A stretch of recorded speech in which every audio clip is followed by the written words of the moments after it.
Welcome to the first test academy. তো তোমাদের সামনে আজকে একটা ধামাকা ক্লাস নিয়ে চলে এসেছি। থাম্বনেলে তোমরা দেখেই নিয়েছো, মেনসুরেশন বা পরিমিতির ক্লাস। এইখান থেকে আর্মি অগ্নিবীরের এক্সামে কিন্তু দুটো মতো কিন্তু কোশ্চেন এসে থাকে, দুটো জায়গায় তিনটেও হতে পারে। তো অবশ্যই ক্লাসটা কী করে মনোযোগ সহকারে দেখবে। মেনসুরেশনটাকে আমরা বেশি নয় আর দুটো তিনটে ক্লাসে কিন্তু আমরা 2-3 দিনের মধ্যে শেষ করে দেবো, দেন প্র্যাকটিস সেট নিয়ে আসবো।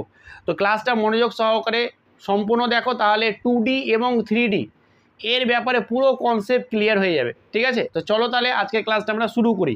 দেখো, মেনসুরেশন বা পরিমিতি দুই ধরনের হয়, একটা হচ্ছে 2D ফর্ম, একটা হচ্ছে 3D ফর্ম, তাই তো? একটা হচ্ছে 2D আর একটা হচ্ছে আমাদের 3D। আচ্ছা, 2D আর 3D মানেটা কি? এটা দেখো, 2D মানে হচ্ছে 2 ডাইমেনশান, ঠিক আছে, 2 ডাইমেনশান। আর এখানেও ডি ফর হচ্ছে ডাইমেনশান, ঠিক আছে। তো ব্যাপারটা হচ্ছে জেনে অক্ষ, ঠিক আছে, অক্ষ এরকম বলা যায় না, আমরা করেছি লেখচিত্র। দেখো এখানে আছে এই বরাবর এক্স, এই বরাবর ওয়াই, এই বরাবর এরকম। এটাকে বলছে যে আমরা ওয়াই, এটাকে হচ্ছে আমাদের এক্স বরাবর, ঠিক আছে। আর এটা হচ্ছে আমাদের ওয়াই বরাবর, এটা আমাদের এক্স ড্যাশ আর এটা হচ্ছে ওয়াই ড্যাশ। তো আমরা এই ধরনের এগুলো করেছি, এগুলোকে বলছে অক্ষ বা এটাকে বলছে এক্স ওয়াই, ঠিক আছে। এবার ব্যাপারটা দেখো, এইখানে একটা তল আছে বা এই জায়গাটাতে আমি একটুখানি বুঝিয়ে দিই, তাহলে একটা কনসেপ্ট ক্লিয়ার হয়ে যাবে 2D 3D ফর্ম, ঠিক আছে। দেখো আমরা যখনই দেখো এই যে এক্স অক্ষ বরাবর একটা পাচ্ছি, একটা ওয়াই অক্ষ বরাবর পাচ্ছি, তো এইখানে আমরা দুটো অক্ষ পাচ্ছি, ঠিক আছে। আর দুটো অক্ষ দিয়ে একটা তল তৈরি হয়েছে, এই যে তল, এই তলে আমরা যেগুলোই আঁকতে পারবো সেগুলোই বলছি যে আমাদের 2D ফর্ম। মানে গোদা বাংলা ভাষায় বলা যেতে পারে যেসব মানে যাদের দৈর্ঘ্য এবং প্রস্থ আছে, বা যেসব বলতে পারে যে চিত্রের দৈর্ঘ্য প্রস্থ আছে, তাদেরকে আমরা বলে দিয়ে দেবো যে কি তারা হচ্ছে 2D। মানে 2D মানে হচ্ছে দুটো ডাইমেনশন থাকবে, একটা দৈর্ঘ্য থাকবে এবং একটা প্রস্থ থাকবে। বোঝা গেছে তো? বোঝা গেছে? বা বলতে পারো যখনই আমরা এক্স ওয়াই তলে আমরা আঁকতে পারবো, যেমন দেখো আমরা একটা চতুর্ভুজ আঁকতে পারবো, ঠিক আছে, একটা ত্রিভুজ আঁকতে পারবো, একটা বৃত্ত আঁকতে পারবো, এই ধরনেরগুলো দেখো এদের দৈর্ঘ্য প্রস্থই আছে। এবার এটা হয়ে গেল 2D। এবারে বলছি 3D কি? দেখো 3Dর ক্ষেত্রে আমাদের কি হচ্ছে, দৈর্ঘ্য প্রস্থর সাথে সাথে একটা উচ্চতাও থাকবে। ধরো আমি একটা ফুটবল নিব, বা আমি একটা চোঙ নিব, বা আমি একটা শঙ্কু নিব, বিয়ের টোপো নিব বলো, পাইপ বলো, বা কোনো কিছু একটা ফুটবল বলো, এইগুলোকে বলছে 3D। কারণ এদের একটা দৈর্ঘ্য প্রস্থ তো আছেই। আমি ফুটবলটাকে এইভাবে আঁকতে পারবো না, এভাবে আঁকতে পারবো না, এটাকে আমাকে 3D ফর্মে আঁকতে হবে। বোঝা গেছে তো? তো এগুলো কি, এটাকে বলা হচ্ছে 3 ডাইমেনশন। যেমন হচ্ছে ধরো আমি যদি চোঙ নিই বা একটা হরলিক্সের কোনো ধরো এই পেনটাই নিয়েছি, তো এই পেনটা ধরো এইভাবে ধরো আর এইভাবে ধরো, কোনো ব্যাপার নেই। এই পেনটা দেখো এর তলাতে তো একটা কিছু আছেই, তারপরে উপরে একটা ওঠার কিন্তু একটা জায়গা আছে, মানে উচ্চতাও একটা আছে। তো যেসব ঘনবস্তুর দৈর্ঘ্য প্রস্থ এবং উচ্চতা আছে তাদেরকে আমরা বলবো কি, তাদেরকে আমরা বলবো যে এটা হচ্ছে 3D ফর্ম। মানে যেমন দৈর্ঘ্য প্রস্থ ছিল শুধু, তাই ওটাকে বলছে 2D, আর দৈর্ঘ্য প্রস্থ উচ্চতা তিনটে আছে তাই এটাকে বলছে 3D। বাস এতটুকু, এর বাইরে আর কিছু নেই। জাস্ট আমরা বেশি করবো না, মাথা ঠান্ডা করে যেটুকুটা প্রশ্ন আমাদের আসে সেটুকুটাকে ভালোভাবে কনসেপ্ট ক্লিয়ার করে দেবো। তো প্রথমেই আসছে আমাদের চতুর্ভুজ। কি আসছে? চতুর্ভুজ। দেখো চতুর্ভুজটার, এবার চতুর্ভুজের ভিতরে আবার অনেক কিছু আছে। তো চতুর্ভুজ কাকে বলে? দেখো যে বোঝে 4টি বাহু দ্বারা সীমাবদ্ধ সমতলিক ক্ষেত্রকেই চতুর্ভুজ বলে। কি বললাম? এই ভাষাটা কিন্তু লিখে নেবে। 4টি বাহু দ্বারা সীমাবদ্ধ সমতলিক ক্ষেত্রকে আমরা চতুর্ভুজ বলবো। ধরো আমি এরকম রেখে দিলাম, এই একটা বাহু, দুটো বাহু, তিনটা বাহু, চারটা বাহু, এটা কি একটা চতুর্ভুজ? না, কোনো মতে চতুর্ভুজ না। 4টা বাহু থাকতে পারে কিন্তু এটা চতুর্ভুজ নয়, ঠিক আছে। আমরা কি বলছি? 4টি বাহু দ্বারা সীমাবদ্ধ। এখানে সীমাবদ্ধ নয়। কীরকম সীমাবদ্ধ? ধরো আমি এরকম করে দিলাম আর এরকম করে দিলাম, দেখো এটা সীমাবদ্ধ। দেখো এখানে এই 4টা বাহু দ্বারা একটা সীমাবদ্ধ একটা এরিয়া পেয়েছি। যখনই আমার 4টা বাহু দ্বারা একটা সীমাবদ্ধ একটা সামতলিক চিত্র, সামন্তলিক মানে হচ্ছে সমান্তল, সমান পাবো, এবড়ো খেবড়ো না, তখন তাকে আমরা কি বলবো? যে কি ওটা একটা চতুর্ভুজ, ঠিক আছে। এটা একটা চতুর্ভুজ না। আমি এরকম করে তুমি এঁকে দিলে এই, ঠিক আছে, এই একটা বাহু, এই একটা বাহু, এই একটা বাহু, একটা বাহু, এটা চতুর্ভুজ না। তুমি তো এরকম আঁকো, এই এই এই তারপরে তুমি আবার এখানে এটা মিলিয়ে দিলে, হ্যাঁ এটা একটা চতুর্ভুজ, কারণ 4টে বাহু আছে এবং 4টে বাহু দ্বারা একটা সীমাবদ্ধ একটা আছে, ঠিক আছে। তো এই যে চতুর্ভুজ, এই চতুর্ভুজের মধ্যে ধরো আমি এরকম আঁকতে পারি, আমি এইরকমও আঁকতে পারি, ঠিক আছে, আমরা এইরকম আঁকতে পারি, ঠিক আছে, আমরা এইরকম আঁকতে পারি, তো অনেক কিছু আঁকতে পারি, আমরা এরকম আঁকতে পারি। তো এগুলো হচ্ছে সব চতুর্ভুজ, ঠিক আছে। তো এবার এই চতুর্ভুজ তো আমাদের বলে না, আমরা মানুষ, ঠিক আছে, আমরা মানুষ। এবার মানুষের মধ্যে তো অনেক রকমের সবারই মানুষ, তো আর মানুষ বলে সবাইকে ডাকবো না, এই মানুষ তুই আয়, এই মানুষ তুই আয়। তো তাদের জন্য আমাদের একটা পরিচয় দেওয়ার জন্য আমাদের প্রত্যেকের নাম আছে একটা, বুঝে যাচ্ছে তো? নামের মাধ্যমে আমরা চিনতে পারি। ঠিক এক্স্যাক্টলি সেরকমভাবেই আমাদের চতুর্ভুজ তো সবই এগুলো, কিন্তু এই চতুর্ভুজের মধ্যে আবার স্পেসিফিকভাবে কিছু আলাদা আলাদা নাম আছে। ঠিক আছে, যেমন আয়তক্ষেত্র আছে, যেমন আমাদের রম্বস আছে, বর্গক্ষেত্র আছে, ট্র্যাপিজিয়াম আছে, সামান্তরিক আছে। তো এই ধরনের আলাদা আলাদা নাম দিয়ে আমি এদের একটা পরিচয় দেবো। তো তার মধ্যে যেটা তোমাদের পরীক্ষাতে খুব আসে বা আমি কোশ্চেন দেখেছি, সেটা আজকে যেটা আমরা করব, সেটা আমরা করব যে আয়তক্ষেত্র। আয়তক্ষেত্র একটা চতুর্ভুজ। তাহলে কাকে বলছে আয়তক্ষেত্র? আয়তক্ষেত্র দেখতে কীরকম? দেখতে হচ্ছে এইরকম। এটা হচ্ছে আমাদের আয়তক্ষেত্র। এই বড়টাকে বলছে দৈর্ঘ্য, ভালো করে লিখে নাও, একদম নোট করে নাও। আর ছোটোটাকে বলছে প্রস্থ। বুঝে গেছে? আমাদের বড়টাকে বলছে দৈর্ঘ্য আর ছোটোটাকে বলছে প্রস্থ। এটা হচ্ছে একটা আয়তক্ষেত্র। একটু বেঁকে গেছে, বাট সব সমান হবে। ঠিক আছে, চলো আমি আর একটা এঁকে দিচ্ছি। এই এই হয়েছে? আশা করি সব কিছু ঠিক আছে। যাই হোক, আয়তক্ষেত্র কোনো দিকে বেঁকবে না, বেঁকবে না আমি বলে দিলেই বেঁকবে না। ঠিক আছে, দেখে নাও, হয়ে গেল তো। আয়তক্ষেত্র কখন বলবো? যখনই আমি যে চতুর্ভুজের বিপরীত বাহুদ্বয় সমান এবং সমান্তরাল। এবং সমান্তরাল মানেটা কি অনেকে বলতে পারো না। দেখো, ব্যাপারটা হচ্ছে দুটো বাহু আমি এরকম করে আঁকলাম। ঠিক আছে, এটা তুমি যত দিকেই টানো, যত দিকেই টানো, দুটি সরলরেখাকে যত দিকে টানো, এটা কখনো মিট করবে না। আমি এদিকে নিয়ে চলে গেলাম, এদিকে নিয়ে গেলাম, মিট করবে না, কোনো সময়তে মিট করবে না। ঠিক আছে, যদি আমি এরকম আঁকি দুটো, ধরো এরকম আঁকলাম, তাহলে কিছুক্ষণ পরে এটা দুটো গিয়ে কিন্তু একটা জায়গায় মিট করে যাবে। ঠিক আছে, তো এরা হচ্ছে অসমান্তরাল আর এরা হচ্ছে সমান্তরাল। যখনই দুটো সরলরেখা এমনভাবে যাবে যে আর মিট করবে না, ওদের সব জায়গায় গ্যাপটা হচ্ছে একই রকম থাকবে, দূরত্বটা একই রকম থাকবে, তাহলে ওটা কোনো দিন মিট করবে না।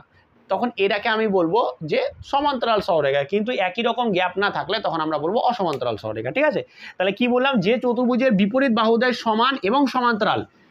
কি বললাম? এই যে বিপরীত বাহুগুলো আছে, এটা সমান এবং সমান্তরাল।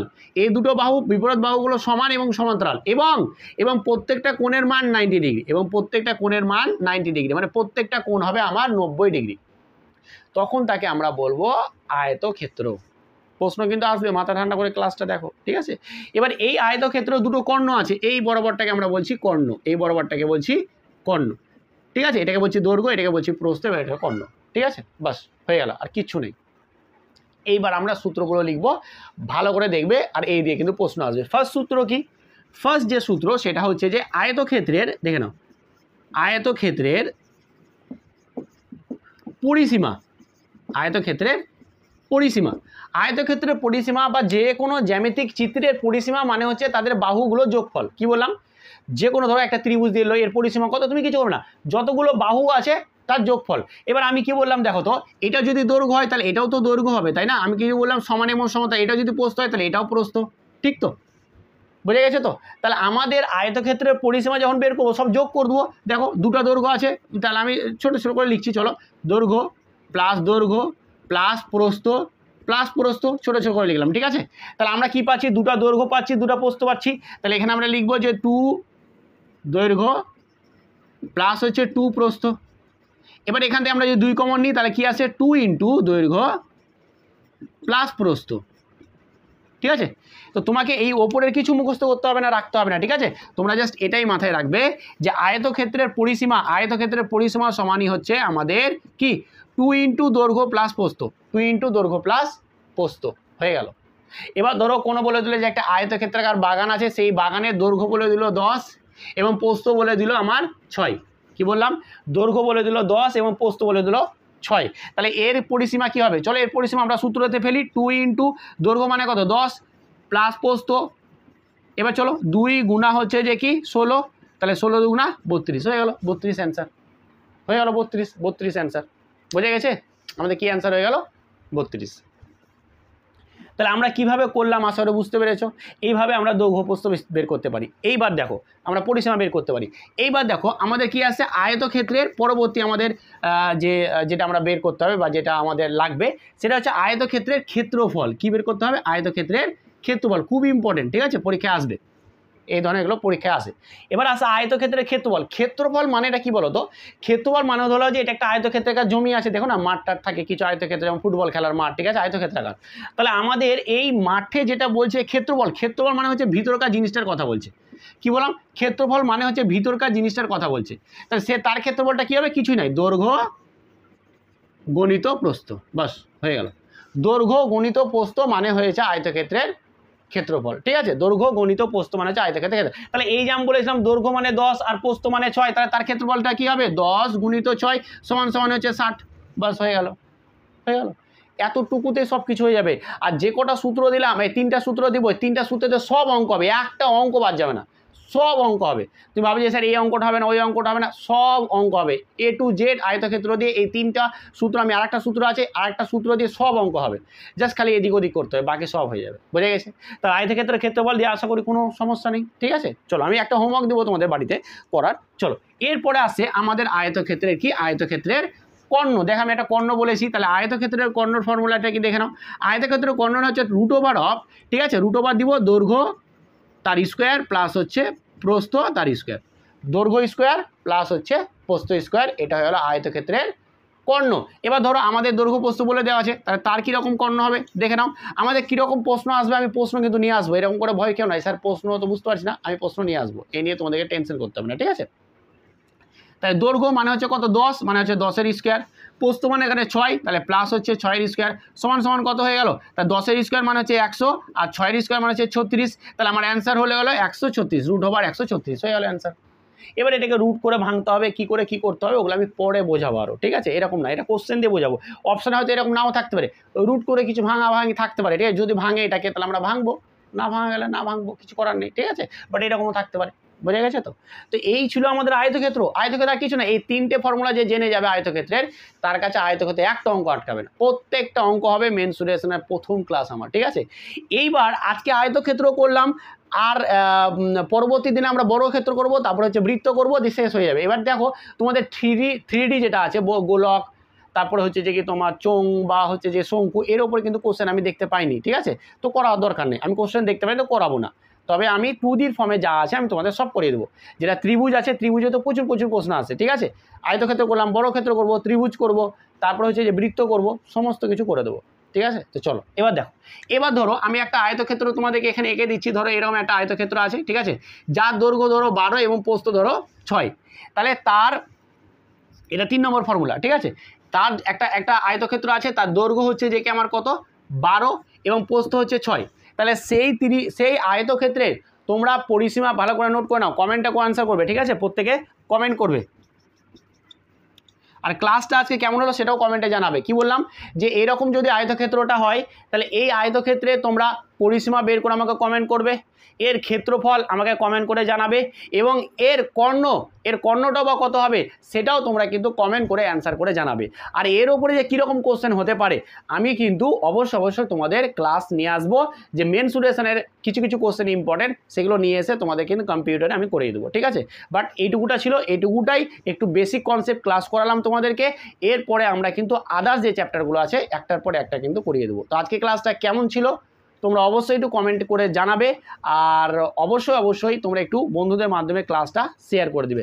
আর এইটা অবশ্যই কমেন্ট করে জানাবে, এত সুন্দর করে এত সহজ সরলভাবে হয়তো আর কোথাও পাবে না, পাচ্ছ যখন তখন স্যার যেটা বলছে একটু শোনো। ঠিক আছে, একটু শেয়ার করে দাও বন্ধুদের মাধ্যমে, তাহলে চ্যানেলটা একটু গ্রো হবে, স্মার্ট বোর্ড নিয়ে আসতে পারবো, আর কিছুই না। ঠিক আছে, আমার তো খুব একটা স্বপ্ন। ঠিক আছে, তো চলো আজকে এখানেই, ভালো থেকো এবং ভালোভাবে পড়াশোনা করো, আমি আসি পাশে, আর তোমরা আমার পাশে এইভাবেই থাকো। Thank you so much.